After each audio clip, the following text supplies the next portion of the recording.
महाराष्ट्राचे उपमुख्यमंत्री एकनाथ शिंदे यांच्या संकल्पनेतून विशेष निधीतून किरण नागती यांच्या माध्यमातून ठाण्यात नव्याने उभे राहत असलेले दिव्यांग कला केंद्र म्हणजे दिव्यांगांच्या कलागुणांना वाव देणारे खुले व्यासपीठ आहे।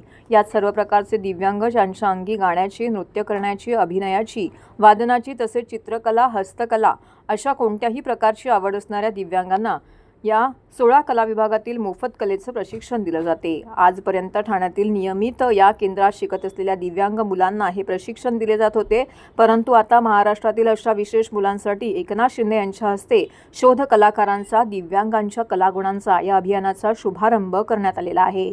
या अभियानाअंतर्गत महाराष्ट्राच्या 36 जिल्ह्यातील अंगीभूत कलागुण असलेल्या दिव्यांगांचा शोध घेण्यासाठी किरण नागती व त्यांची दिव्यांग कला केंद्राची टीम गावोगावी जाणार आहे। त्यांना ठाण्यातील या नव्याने उभे राहत असलेल्या दिव्यांग कला केंद्रात आणून मोफत प्रशिक्षण देऊन त्यांच्यातील कलाकारांना बाहेर काढण्याचं काम होणार आहे। यातून त्यांना मिळणारं समाधान, ओळख ही अमूल्य असेल। दरवर्षी महाराष्ट्रातून 1000 दिव्यांगांना मोफत कलेचं प्रशिक्षण देण्याचा आपला मानस आहे। मागील 10 ते 15 वर्ष अशा विशेष व्यक्तींना कलेचं प्रशिक्षण देऊन आत्मविश्वास वाढवत त्यांना मुख्य प्रवाहात आणून स्वतःची एक स्वतंत्र ओळख निर्माण करण्याचं काम मी व माझे दिव्यांग कला केंद्राचे सहकारी करत आहेत, असं मत दिव्यांग कला केंद्राचे संचालक किरण नागती यांनी व्यक्त केलं आहे।